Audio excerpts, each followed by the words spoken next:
Hindi pa raw tuluyang lusot sa investigasyon kaugnay ng gimanoy maanumalyang paggamit ng tobacco excise tax si Ilocos Norte Governor Imee Marcos at ang pinakawalang Ilocos 6. Giit naman ni dating Senador Juan Ponce Enrile na tumatayong abogado ni Marcos na sagot na ng gobernadora ang mga aligasyon laban sa kanya.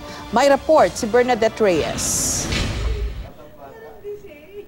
Kahapon pa raw ready si Ilocos Norte Governor Imee Marcos na makulong sakaling ipakontempt siya sa kanyang pagharap sa House Committee on Good Government and Public Accountability. Sa totoo lang, ang ginawa ko, may maleta ako kahapon. Handa na akong matulog doon sa detention chamber na sinasabi. May malita akong maleta at ang tanging dala ko yung reading lamp.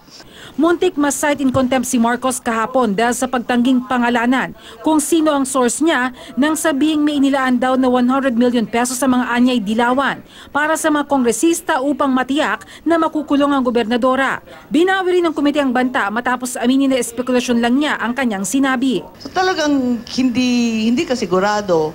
So yun, kaya nga nag-withdraw ako kahit nagagalit yung nanay ko. Dahil sa palagay ko, maliit na bagay naman.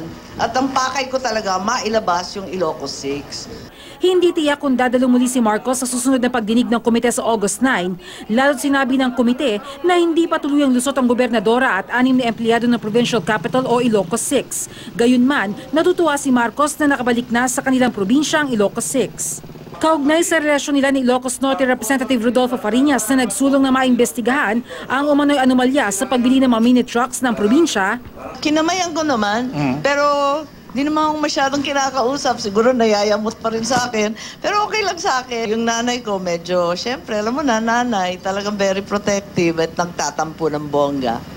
Kasama ni Marcos sa pagdinig si dating Senador Juan Ponce Enrile. Nagboluntaryo daw siyang maging abogado ni Marcos sa pagdinig. Ako'y tinawagan ni Imee upang samahan siya doon sa hearing sapagkat nangangamba siya na baka siya ay ikukulong. Bilang pagpapasalamat naman sa kanilang binigay sa akin na pagkakataon na serbisyo sa bayan, ay tinanggap po yung kanyang request.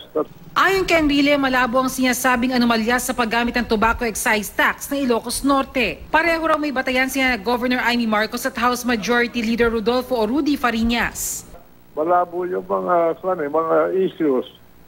Kaya kailangan susuriin yan ng bawat magkadila para malaman ang tunay na nangyari sapagkat may rason din naman si Imee, may batayan din naman si Rudy. So,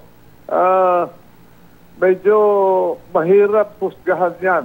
Giit din ni Enrile may exception sa pag-procure ng motor vehicle nang walang public bidding. Meron din naman sinasabi si Rudy na bakit nagkaroon ng advance payment. Opo.